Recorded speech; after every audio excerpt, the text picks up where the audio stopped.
Hello guys, good morning to all of you. This is Magiraj here and today we are going to get discuss about the first lecture for NDA, Air Force and Navy students. This is electric charge and field. वैद्युत आवेश और क्षेत्र से संबंधित पहला lecture NDA air force और navy students के लिए. So let we discuss here. So first of all let we discuss वैद्युत की. देखिएगा वैद्युत की जो थी इलेक्ट्रिसिटी, इसको दो पार्ट में डिवाइड किया है. एक तो स्टैटिक स्थिर वैद्युत की और दूसरा था धारा वैद्युत की, करंट इलेक्ट्रिसिटी. ठीक है ना, धारा वैद्युत की दो पार्ट में डिवाइड किया गया. स्टैटिक इलेक्ट्रिसिटी जिसमें चार्ज रेस्ट पर रहता है, चार्ज एट रेस्ट, आवेश स्थिर होता है, यानी ये कह सकते हैं कि VQ इक्वल टू 0, यानी चार्ज की जो वेलोसिटी है वो 0 है, आवेश का वेग 0 है. लेकिन यहाँ पर समय के साथ साथ आवेश क्या होगा, परिवर्तित होगा. मतलब यहाँ होगा I equal to DQ by DT, rate of change of charge is called electricity, यानी आवेश प्रवाह की दर. तो समय के साथ आवेश प्रवाहित हो रहा होगा, बह रहा होगा. ठीक है ना, तो ये I equal to DQ by DT होगा. तो ध्यान दीजिएगा, यहाँ पर हम तीन बातें डिस्कस करेंगे कि अगर VQ का मान 0 है तो चार्ज क्या होगा, देन चार्ज एट रेस्ट, आवेश किसमें होगा, विराम में. ठीक है ना, ओनली इलेक्ट्रिक फील्ड होगी, केवल वैद्युत क्षेत्र उत्पन्न करेगा. अगर VQ का मान V है और वो भी कैसा है, नियत कांस्टेंट है, तो E भी होगा और B भी होगा, यानी वैद्युत क्षेत्र और चुंबकीय क्षेत्र दोनों ही उत्पन्न होंगे.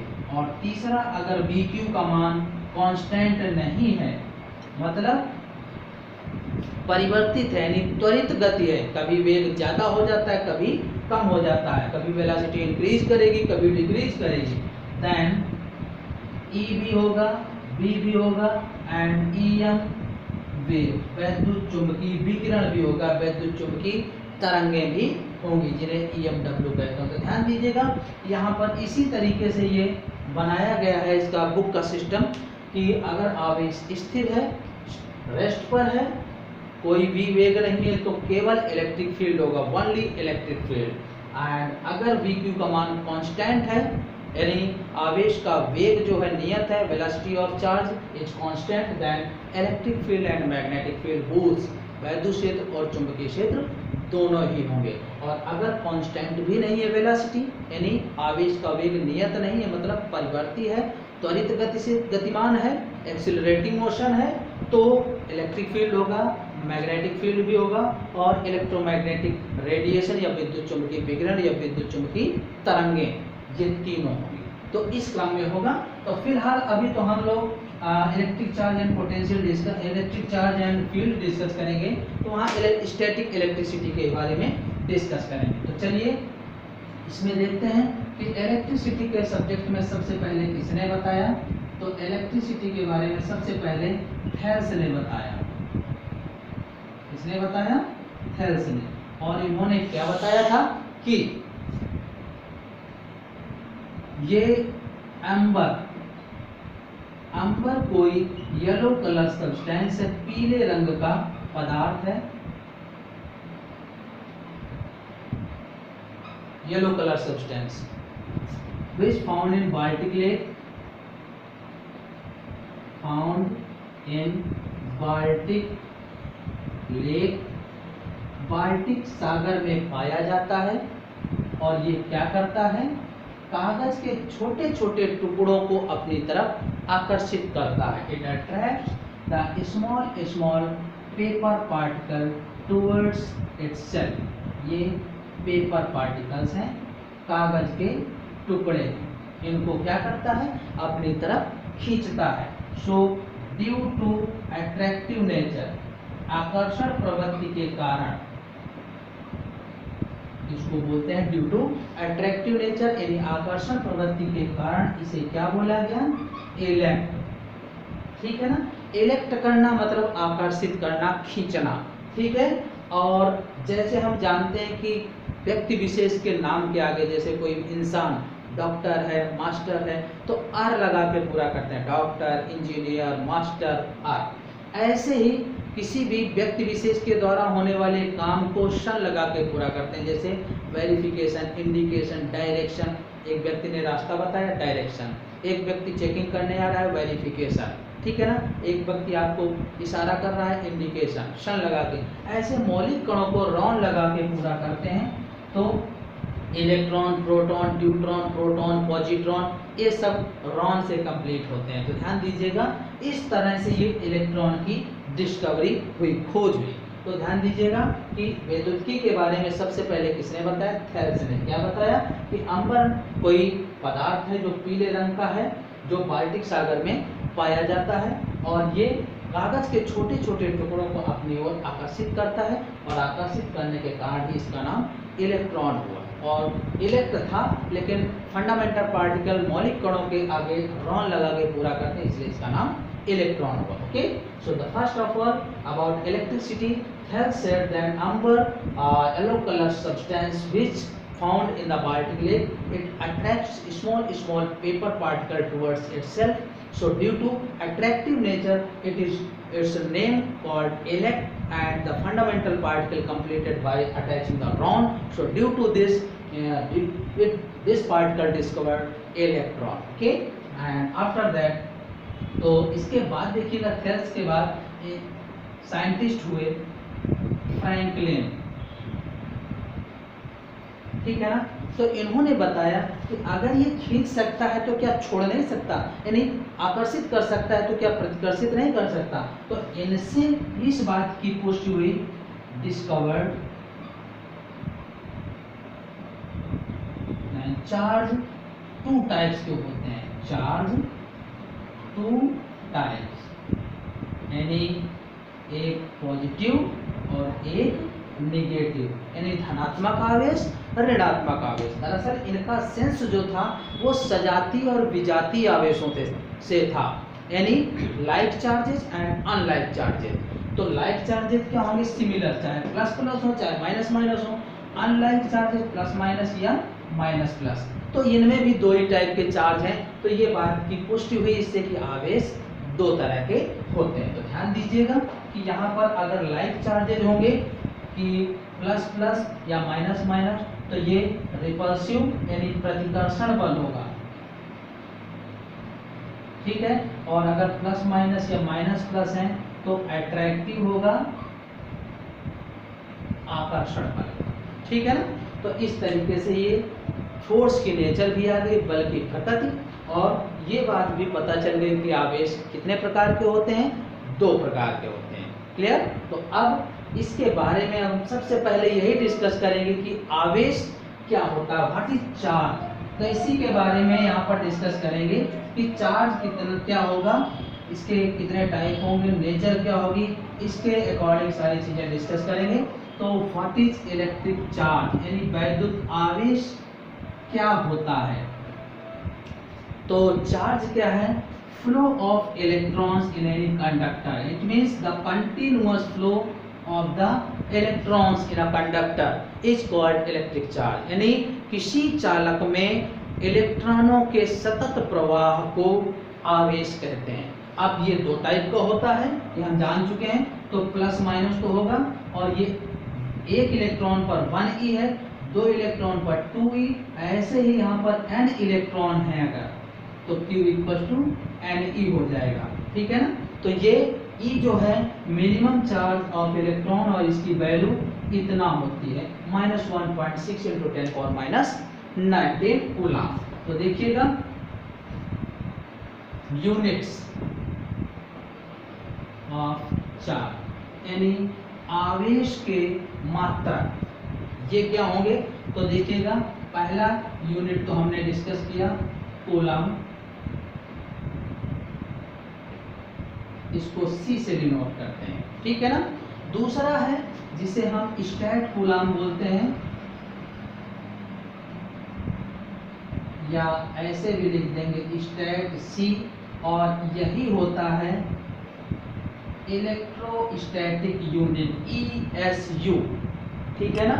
और यही चीज देखिएगा तीसरा यूनिट भी लिखे दे रहे हैं आवेश का, फ्रैंकलिन भी लिखते हैं FR, और ये ESU और FR बराबर होते हैं, ठीक है ना। और कूलाम से क्या रिलेटेड होता है, तो 1 कूलाम इक्वल्स टू 3 × 10⁻⁹ ESU, ठीक है ना, या इसी की जगह फ्रैंकलिन भी लिख सकते हैं 3 × 10⁹ FR। तो हम इसको सॉल्व करें अगर कि 1 ESU कितना होगा, तो 1/3 × 10⁹ कूलाम, ये आ जाएगा, ठीक है ना। नेक्स्ट यूनिट जो है इसका, ये एब कूलाम बोलते हैं, एब कूलाम ABC लिखते हैं, और ये होता है इलेक्ट्रोमैग्नेटिक यूनिट EMU, ठीक है ना। तो ध्यान दीजिएगा कि इसका रिलेशन क्या होता है, 1 कूलाम इक्वल टू 1/10 EMU, या 1 EMU हो जाएगा 10 कूलाम।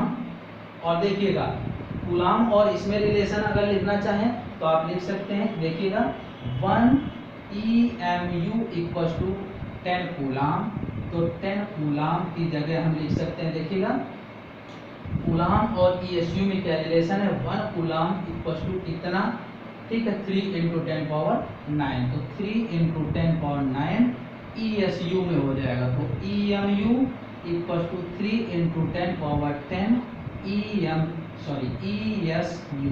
तो ये रिलेशन भी आ गया EMU और ESU में। तो ध्यान दीजिएगा इसका इकाई कूलाम होती है, SI यूनिट है, स्टेट कूलाम, या ESU इलेक्ट्रोस्टैटिक यूनिट, ये भी SI यूनिट है, फ्रैंकलिन ये भी SI यूनिट है, ये दोनों आपस में बराबर होते हैं, और 1 कूलाम और ESU में संबंध ये होता है, तो ऐसे। और एब कूलाम जो है CGS यूनिट है, CGS पद्धति का मात्रक है आवेश का एब कूलाम, और इसे इलेक्ट्रोमैग्नेटिक यूनिट बोलते हैं EMU, या 1 कूलाम में 1/10 EMU, या 1 EMU में 10 कूलाम हो जाएंगे। तो हम इस कूलाम की जगह ESU में निकालना चाहें तो 1 EMU equal to 3 × 10⁻10 ESU।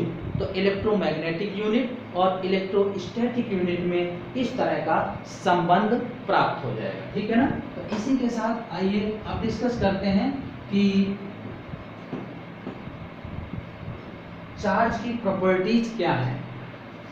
Properties of charge यानी आवेश के गुण।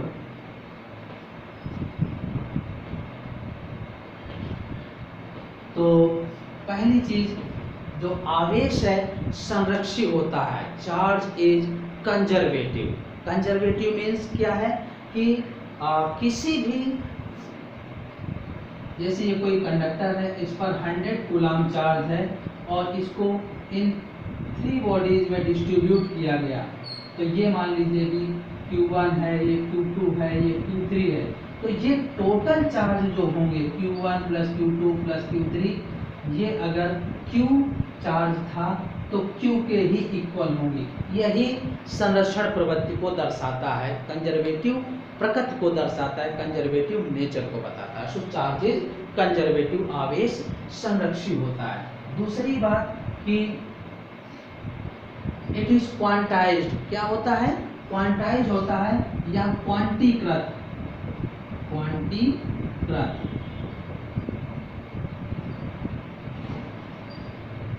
होता है, क्वांटाइज होता है। और क्वांटाइज का मतलब कि आवेश धनात्मक ऋणात्मक तो होगा, लेकिन ये ई का पूर्ण गुणज होता है, ठीक है ना, ये भिन्नात्मक नहीं होता। ऐसे नहीं होगा, देख रहे हैं ना, ये क्वांटीकृत का अर्थ है। कई बार ऐसा भी पूछा जाता है, what is meaning of quantization?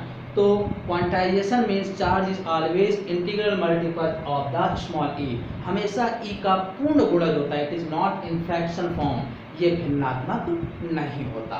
And third है it arises through the friction, यह घर्षण से उत्पन्न होता है। It arises through the friction, घर्षण से उत्पन्न होता है। और इसका अच्छा एग्जाम्पल लाइटनिंग है,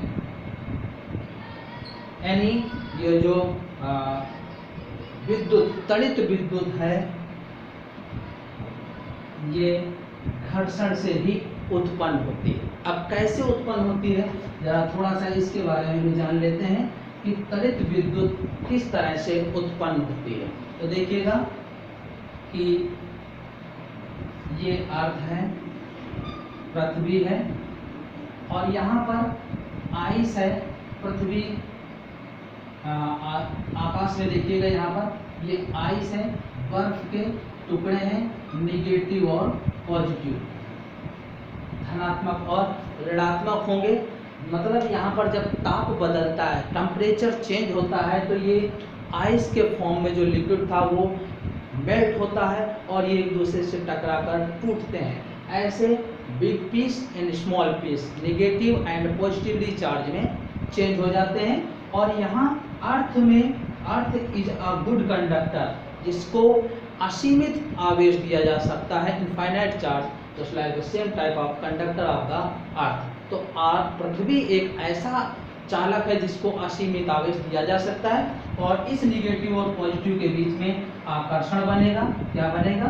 अट्रैक्शन, और ये पृथ्वी की तरफ खींचेंगे। तो यहाँ जहाँ से ये फिसल कर टूट रहे थे, उस जगह से ये 4 भागों में विभक्त होंगे, यानी ये 4 बड़े वज्रपात होते हैं, 4 बिग पार्ट, 4 वज्रपात, जिनमें से टूटता है और ये पृथ्वी की तरफ आता है। इनमें बहुत सारे ऐसे छोटी सी विद्युत स्पार्किंग टाइप की होती है, लेकिन 4 ही बड़े होते हैं, ठीक है ना, इस तरीके से। तो ये क्या है? तड़ित विद्युत इस तरीके से बनेगी। और यहाँ जो औसत समय लगता है यहाँ से यहाँ तक आने में, ये औसत समय, औसत समय, एवरेज टाइम, ये 30 सेकंड होता है। और इस पर जो पावर उत्पन्न होती है, शक्ति, वो 10 पावर 12 वाट, इतने वाट की विद्युत शक्ति उत्पन्न होती है। ये होती है तड़ित विद्युत। तो ध्यान दीजिएगा कि तड़ित विद्युत किस तरीके से 4 वज्रपातों में विभक्त होती है। जब बर्फ के बड़ी बड़ी सिल्लियां आपस में टकराती हैं, ताप परिवर्तन के कारण फिसलती हैं, टूटती हैं, that it breaks into 2 parts, negatively and positively. Negatively part attracts through the earth, पृथ्वी के द्वारा आकर्षित किया जाता है और ये 4 वज्रपातों में टूटता है, जिसका औसत समय 30 सेकंड होता है। और इससे उस पर उत्पन्न होने वाली जो पावर है, शक्ति है, 10 पावर 12 वाट के अप्रॉक्स प्राप्त